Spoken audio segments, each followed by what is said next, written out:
तर मित्रांनो, आपण आज एका युवा उद्योजकाची मुलाखत घेणार आहोत, ज्यांनी की मोबाईल रिपेअरिंगमध्ये चांगले असं मोलाचं काम केलेलं आहे. त्यांना आपण भेटणार आहोत आज.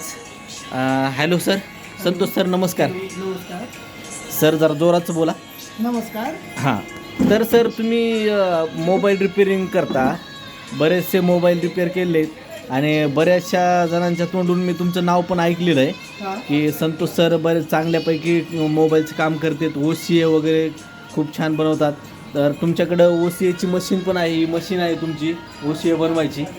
आणि पालमला पण तुमचं दुकान होतं, तिथं पण पालमचे पूर्ण लोक तुमच्याकडून OCA बनवून घेत होते. याचं काय माहिती आहे का, हां, पालमला ज्यावेळेस माझं दुकान होतं त्यावेळेस म्हणजे बाजूला बरेचसे दुकान होते. हां त्यावेळेस त्यांच्याकडे OCA मशीन नसायची ना, हां हां तर पूर्ण दुकानदार माझ्याच दुकानावर यायचे आपले OCAचे मोबाईल घेऊन हां हां OCAला. हां तर ते मला एकट्याला करणं नाही व्हायचं ना एवढं. हां हां माझ्या दुकानचे पण मी रिपेअरिंग करायची, OCA वगैरे बनवायची.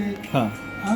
आणि त्यांचं पण बनवायचं. हां. तर हे एकट्याला त्यावेळेस नाही व्हायचं नाही. तर विषय असा आहे, हां म्हणूनच म्हणतोय की तर तुम्ही कुठं आधी कोर्स कुठं केला मोबाईल रिपेअरिंगचा? मी सुरुवातीला म्हणजे नाही का, मी चाकणला गेला हां पुण्यामध्ये, हां आणि त्याच्यानंतर मी नांदेडला गेला. हां.